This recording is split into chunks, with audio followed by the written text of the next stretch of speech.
was browsing through my reel, and then I found this video about a realtor that is talking about the state of the housing market, especially after the Fed kept the rates unchanged. And then he was talking about, oh, I know we're all waiting for the market to crash. Huh? I said, who? Who's waiting? You? Are you among those who are waiting for the market to crash? Then definitely you don't understand how the market works. And this video is specifically for those who wants to buy a house here in the US, and they are all waiting, oh, we are in a real estate bubble, and what happened in '08 is going to happen again. This is not going to happen ever again. And here is my reasoning and why. So I'd like to start with my favorite quote about when I analyze situation like this.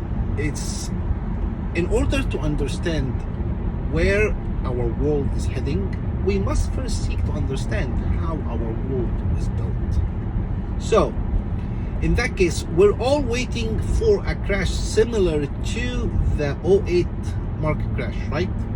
So let's first see the factors that led to that market crash in '08 and see if there are any kind of similarities between what happened in the past and what's happening now to predict if this is going to be the same case or not. So before '08, what happened? In order to get a house, all you needed to do is just get an HR letter, just like what's happening now or before in third world countries or developing countries, if you want to be politically correct, saying that you get this X amount of money per month.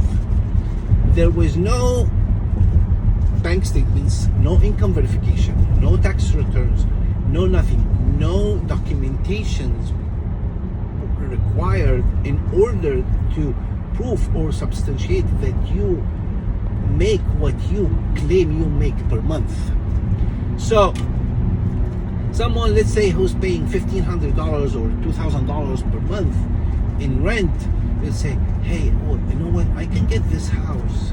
The mortgage might be $3,000. That's a little bit of a stretch, but I'd be paying $3,000 into ownership instead of I'm wasting $2,000 in rent. And it started, the ball started rolling. People are buying. Now there is demand, and what happens when there is demand? Prices go up. Now I'll give you an example. Let's say this house was worth $300,000. It is worth $300,000 now, but after the demand, it's worth more. The prices went all the way up. That house is doubled, and this is the bubble. So the $300,000 house now is being bought for $600,000, and people are still getting those fake HR letters saying, oh, I'm making this X amount of dollars per month, and they can afford. Now the way of thinking changed since the $300,000 house is now worth $600,000. So people are no longer thinking the same way of thinking that started what drove the prices and the market up, because they were thinking, oh, it's $300,000, the mortgage might be around $2,000 a month or $3,000. I can afford it because I'm already paying $2,000 in rent. Now the price is $600,000.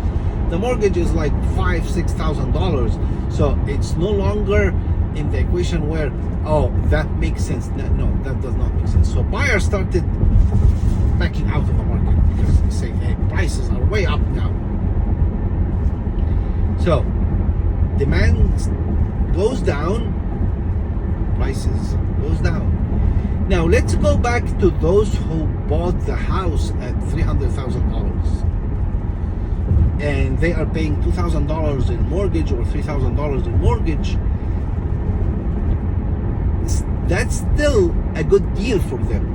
I want to talk about the people who bought the house when it was like $500,000 when it's really worth only $300,000. They are thinking, oh, $500,000. They look into the value of their home in the market, and it's like $450 or $400 since demand went down. So they say, oh shit, so I had this house for a year or 2 years now. I paid like in mortgage, if it's $4,000 or $5,000, I paid like $50,000 in mortgage. And if I want to sell it now, I'm not making any money. But that's okay. I am still living in the house. I eventually, if I go out of this house, I will pay rent, blah, blah, blah. So I'd rather stay in the house. Now, the next phase. The house goes down to 400 or stays at the same 450. Oh, you know what? For the past year, I paid $50,000 total in mortgage, and this year I paid another $50,000, but I'm still losing on my equity in the house. Now, and I stretched myself in order to get this house, hoping that I will gain some equity in the house. All of a sudden, those people that bought in the $500,000 mark a house that's worth only $300,000, they are thinking and reconsidering if what they did was a good move or it was a bad decision.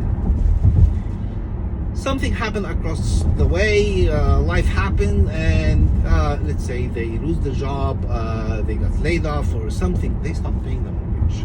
And when they stop paying the mortgage, now the bank will start, or should have started, what we call a foreclosure.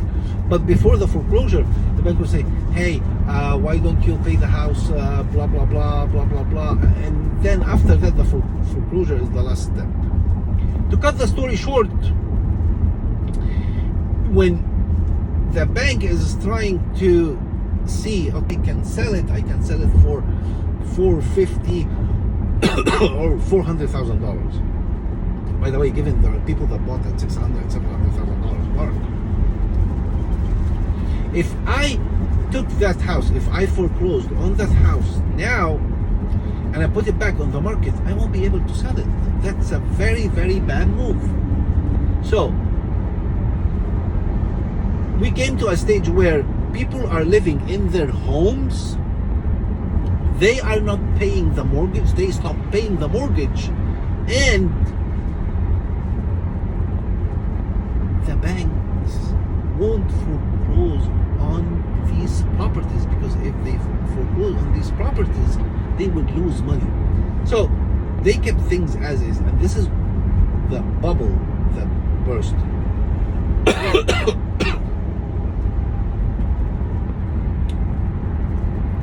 And that was the burst of the bubble.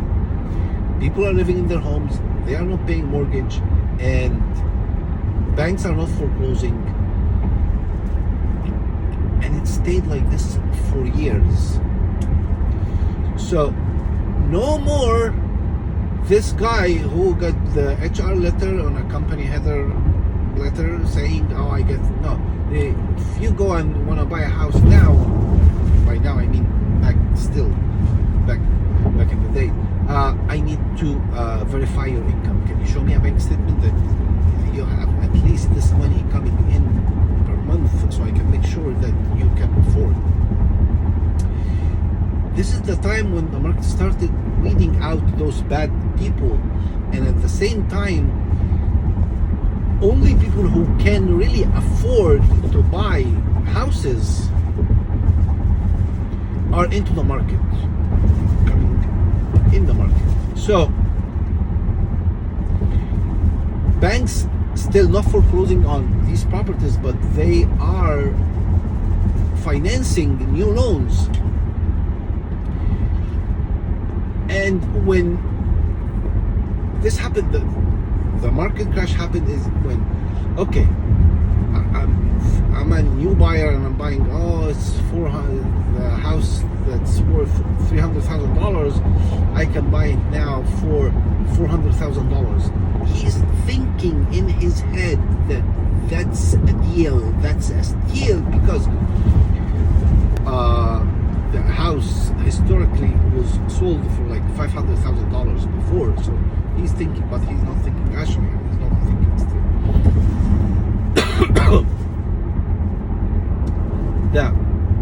The owners of these houses now, they have back credit, they have lots of things going on in their lives, and what's the thing that triggered this in the first place? They got laid off, they lost their job or whatever. Now they got another job somewhere else and they need to move. So they were living in that house and they were not paying the mortgage, but it was like a rent-free, mortgage-free. Basically, I'm living for free. But now I can't. I need to move to another state. I'm moving because this is what we do here. I move from one state to another, or even from one part of the state to another part of the state.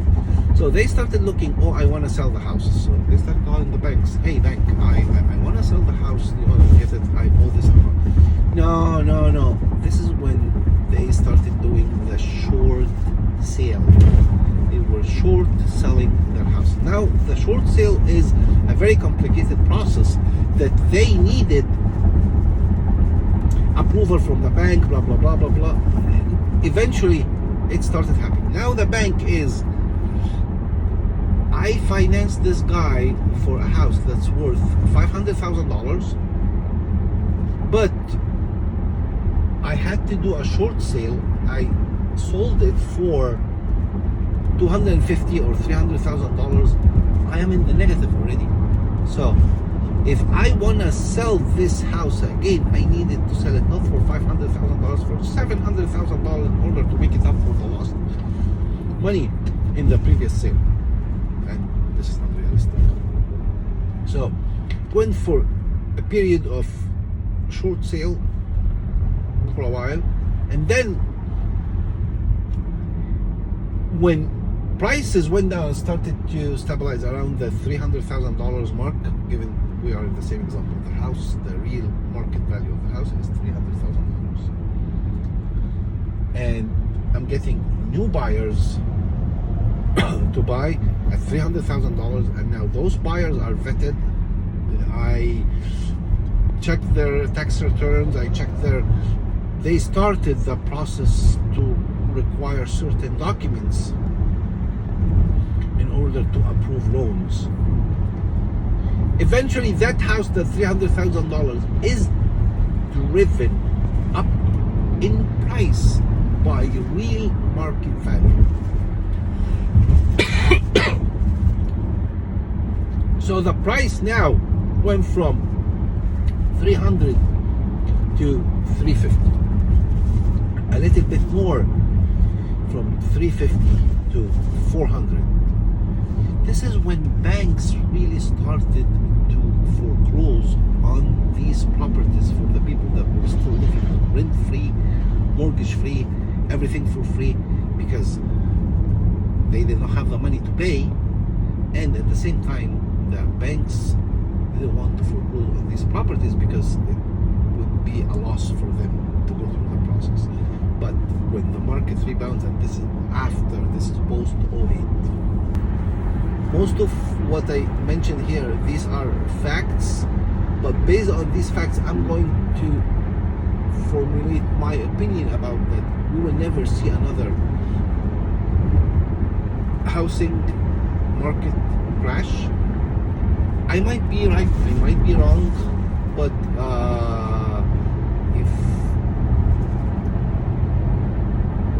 at the end of the day, that's my opinion based on the analysis I just provided.